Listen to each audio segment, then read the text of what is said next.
My spendthrift sister-in-law cursed me out after I stopped funding the lavish life of her and my brother, so I exposed her ex's secret and shattered her marriage. My brother lost his job and was living off my money for 6 months. Then I stopped funding them, and now his new wife says I'm a liar and claims I can't afford to give them money. That's funny. When my brother Mark got fired, I wasn't surprised. He's always had a knack for testing people's patience, and from what I heard, his boss had finally had enough. Late arrivals, missed deadlines, endless excuses. It was only a matter of time. Mark called me that night, practically begging for help. "It's only temporary," he said. "I just need a little time to get back on my feet." It's hard to say no to family, so I agreed. I paid his rent for the month, helped him cover some bills, and even threw in a little extra for groceries. Frankly, I didn't think much of it at the time. But then came the second month. Mark still hadn't found a job, which he claimed was because nobody's hiring right now. He insisted he looked every day, but I wasn't so sure. I mean, how hard is it to get a job?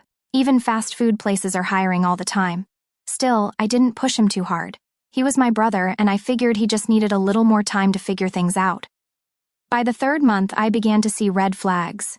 His new wife, Betty, was strangely defensive whenever I brought up Mark's job search.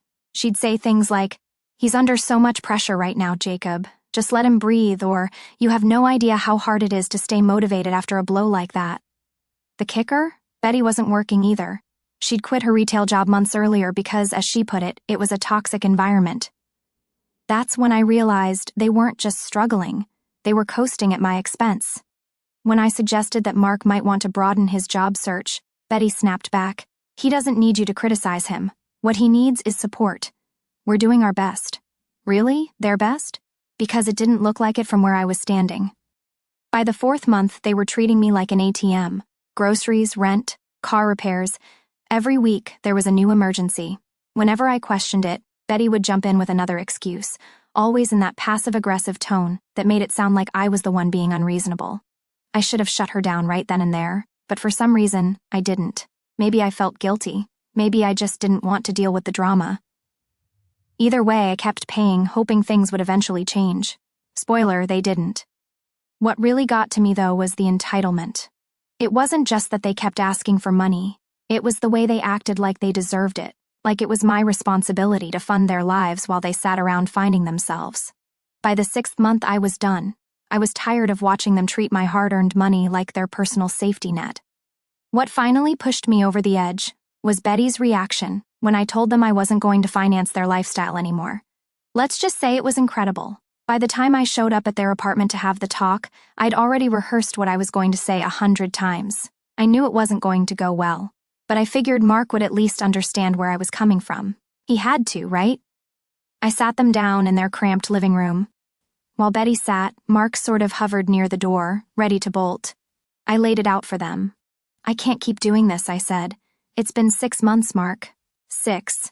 You're my brother and I love you, but this isn't sustainable. You need to get a job, and I'm done covering for you." Mark didn't say a word. He just stared at the floor like he wasn't even there. Betty didn't miss a beat. "So, you're just going to leave us right now when we're struggling the most?" I should have seen this coming, but it still threw me. "I'm not abandoning you," I said. "I've been helping you for half a year, more than I should have, really. But it's time for you to take some responsibility." Betty crossed her arms and scoffed. "That's easy for you to say. You've got a steady job, no kids to worry about, no real stress. You have no idea what we go through." "No offense, but you don't have kids either," I shot back, "and you're not exactly looking for work yourself." That hit a nerve. Her face turned red, and she launched into a tirade about how hard it was to find meaningful work in this economy, how she wasn't going to waste her life in a dead-end job like some mindless drone. I just sat there, waiting for her to finish, while Mark kept his mouth shut. When she finally stopped, I turned to him. "Mark, seriously, what's going on? Why haven't you found anything yet? You're a smart guy. You've got experience. What's the problem?" He shrugged, a shrug, as if I'd asked him why he didn't write me back or something. "I'm trying," he mumbled. "It's just hard right now. Tough, Mark? You're not even trying. You're making excuses while I'm paying your rent." "That's not tough. It's lazy." Betty jumped in again. "You're so judgmental, Jacob. Do you even hear yourself? We don't need this negativity right now. What we need is support. If you were a real man, you'd understand that." That's when I lost it. "A real man? Are you kidding me? A real man doesn't sit around while his brother pays his bills. A real man gets off his ass and takes care of his own life. And honestly, Betty, you don't get to lecture me about being a man when you're not even willing to contribute to your own household." She gasped as if I'd just slapped her, and for a second, I thought she was going to cry. But instead, she doubled down. "You're just angry because you can't afford to help us anymore. That's what this is really about, isn't it? You're not as successful as you like to pretend." I laughed. Really laughed. "Betty, if I couldn't afford it, I wouldn't have lasted 6 months. This isn't about money. It's about limits. And frankly, you both need to grow up. I'm done. You can find a cheaper place, get jobs, do whatever you need to do, but I'm out." That's when the begging began. Betty tried to play the victim, tears streaming down her face, begging me to reconsider. Mark still said nothing. He just stood there and let her do all the talking. "Are you crazy?" I said, cutting her off. "I'm not changing my mind. You have 2 capable adults in this apartment, and it's time you started acting like it." I walked out before she could say anything else, but I could hear her sobbing as I left. For a second I felt bad, really bad, but then I remembered they'd done this to themselves. I thought that was the end of it, but of course it wasn't. The silence lasted for about 3 days. I thought maybe they'd finally gotten the message, that they'd take a hard look at their situation and start taking steps to get back on their feet. But no. Day 4 rolled around and I got the first text. It was from Betty, of course. "You're heartless, Jacob. How can you sleep at night knowing we're struggling like this?" I didn't reply. There wasn't anything I could say that would make her understand or keep her from twisting it into another guilt trip. Then came the phone calls. First it was Mark, sounding awkward and embarrassed, asking if I could just help them one last time. When I said no, he tried to lay it on thick. "You know I'm looking for a job, Jake. It's just taking longer than I thought it would." "Mark, it's been 6 months," I said. "You're not looking hard enough. If you were, you'd have something by now. I'm not asking you to become a brain surgeon overnight. You need to step up." He sighed and hung up. 2 hours later, Betty called. She didn't even try to be polite. "You're pathetic. You know that? Acting like you're some big-shot provider when you can't even take care of your family? What kind of man are you?" "Betty," I said, trying not to lose my cool, "I'm not your family. Mark is my family, and I have been taking care of him for 6 months. That's 6 months longer than I should have. If you two aren't willing to help yourselves, it's not my problem anymore." She started to shout, but I hung up before she could finish. I wasn't going to waste my energy arguing with someone who thought mooching was a valid life plan. For about a week after that, I kept getting texts. Long, ranting ones from Betty, guilty ones from Mark. I ignored them all. At first, it was hard. I hated the idea that they were struggling, even if they brought it on themselves. But eventually, I reminded myself that enabling them wasn't helping anyone. Then, out of nowhere, things got weird. One morning, I went out to get my mail and found an envelope taped to my door. No address, no postage, just my name scrawled across the front in capital letters. Inside was a handwritten letter from Betty. It was unhinged, full of accusations, insults, and weird little jabs at my life.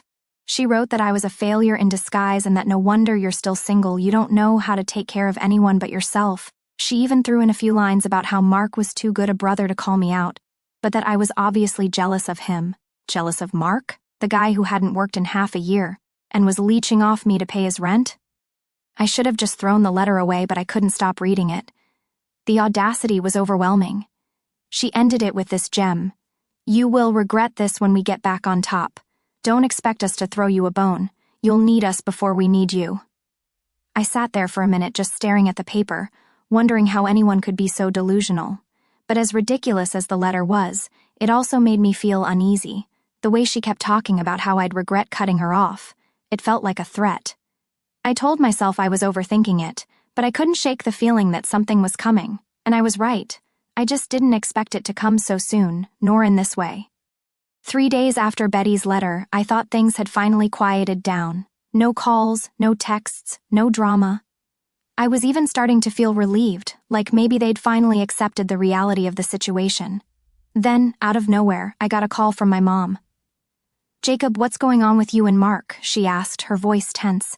I sighed. "Mom, I already told you. He's been living off me for 6 months. I had to cut him off. He has to figure things out for himself." She was quiet for a moment, then dropped a bombshell. "Well, Betty came to see me today. She said you lied about everything." "Wait, what?" "She told me that you've been spreading rumors about her, calling her lazy, and that you were happy to help, until you started having financial problems. Now you're just blaming them for your own problems. Jacob, is everything okay? Are you having financial problems? I couldn't believe it. Betty had gone to my own mother and spun some ridiculous sob story about me being the problem. No, Mom, I'm fine. Betty's lying. They've been mooching off me for half a year and I've had enough. That's the whole story. She sighed. Well, she said they're going to lose their apartment. She asked me for help. That's when it hit me. They were trying to guilt my mom into picking up where I left off. What did you say? I asked, touching myself. I told her I'd think about it, but Jacob, their family, are you sure you can't help them a little longer? Mom, no. That is exactly what they do. If you give them money, they'll never stop asking. You're just enabling them. She hesitated, but I was able to convince her not to get involved. I hung up, feeling frustrated and exhausted, but at least I'd nipped this in the bud. Or so I thought. 2 days later, Mark and Betty showed up at my door unannounced. I opened it to find Betty standing there with a suitcase in one hand, and Mark looking embarrassed behind her. What is this? I asked, already dreading the answer. We're moving in, Betty said matter-of-factly, pushing past me into the apartment. Excuse me? Well, since you don't want to help us with money anymore, we thought you could help us in other ways, she said, setting the suitcase down in the middle of my living room. Don't worry, it's only temporary. I stared at her, stunned. You can't be serious. Why not? You're the one who told us to find a cheaper place. What's cheaper than free? I looked at Mark, waiting for him to say something, but he just shrugged his shoulders like this was all perfectly normal. No, I said firmly. Absolutely not. You are not staying here. Betty grinned. Oh, come on, Jacob. Don't be so dramatic. You have plenty of room and we're family. Or does that mean nothing to you anymore? Anymore? That's not the point, I said, feeling my blood pressure rise. The point is, you can't just show up uninvited and expect to move in. Fine, she said, crossing her arms. If you don't want us to stay, we'll sleep in the car. Is that what you want? For your own brother to be homeless? It was manipulative, infuriating, and so blatantly calculated that I couldn't even find the words. Get your stuff and go, I finally said. Betty started to argue, but I cut her off. Now, or I'll call the cops. That got her going. She grabbed the suitcase and stormed out, muttering under her breath about how heartless I was. Mark followed her without a word, and I slammed the door behind them. I thought that was the end of it, but the next morning I woke up to something I never expected. On the hood of my car, written in bright red lipstick, were the words, "You will regret this." Seeing "You'll regret this" smeared across the hood of my car was the kind of thing you'd expect to see in a bad movie, not in real life.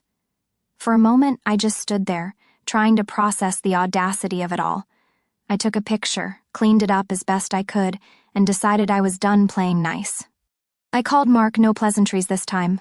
Mark, I know you and Betty are behind this.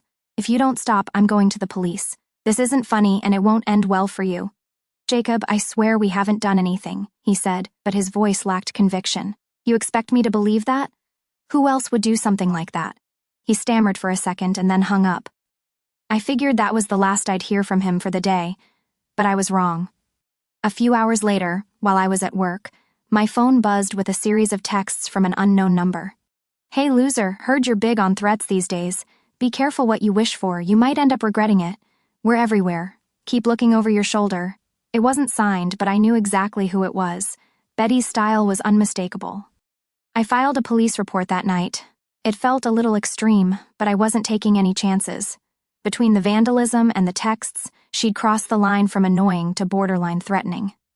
The officer I spoke to said there wasn't much they could do without hard evidence, but they would keep the report on file. I thought that would scare them into stopping. Instead, it got worse. 2 nights later, I woke up around 2 a.m. to the sound of breaking glass. My heart stopped. I grabbed a flashlight and cautiously made my way into the living room. My front window was shattered, and in the middle of the broken glass was a rock with a note taped to it. The note read, "You really don't know when to stop, do you?" I immediately called the police. They came out, took another report, and told me they'd be increasing patrols in the area. I mentioned my suspicions about Mark and Betty, but without proof, there wasn't much they could do. The next morning I called Mark one last time. Mark, this is out of control. If you and Betty don't stop, I'm going to get a restraining order, and I mean it. He sounded panicked. Jacob, I don't know what's going on, but it's not us, I swear. Betty and we've been staying with one of her friends. We weren't anywhere near your place. At first, I didn't believe him, But then something in his voice made me stop. He sounded scared, more scared than guilty. "What are you saying?" I asked. "I'm saying it's not us, but Jacob. I think Betty's ex might be involved." That came out of nowhere. "Her ex? What are you talking about?" "He's unstable," Mark said hesitantly. "She broke up with him right before we met, and he didn't take it well. He's been stalking us too. I didn't want to say anything because Betty didn't want to bring him up, but maybe he's trying to mess with you to get to her." I didn't know what to think. On the one hand, it sounded like something Mark and Betty would say to deflect blame. On the other hand, if it was true, things were a lot worse than I'd realized. "Why would he target me?" I asked. "I don't know," Mark admitted. "Maybe because you're her brother-in-law. Maybe he thinks you're the one who's helping us out, so he's trying to scare you." I didn't trust Mark, but his fear was real. And if he was telling the truth, then I was dealing with someone far more dangerous than a bitter sister-in-law. That's when I decided to install cameras around my property. If this guy, or anyone else, came near my house again, I wanted proof. I didn't have to wait long. 2 nights later, the cameras caught something chilling. A man in a hoodie sneaked up to my car with a can of spray paint. He painted a huge red X on my windshield, then turned to face the camera. He pulled his hood down just long enough for the camera to catch his face. It wasn't Mark, it wasn't anyone I recognized, but whoever he was, he smiled right into the lens before walking away. When I showed the footage to the police, they recognized the guy right away. His name was Kyle, and sure enough, he was Betty's ex. He had a record of stalking, harassment, and even a restraining order filed by someone else a few years back. Apparently, Kyle had been keeping tabs on Betty ever since she left him. When he found out about me, probably through her social media or gossip, he must have decided I'd be an easy target.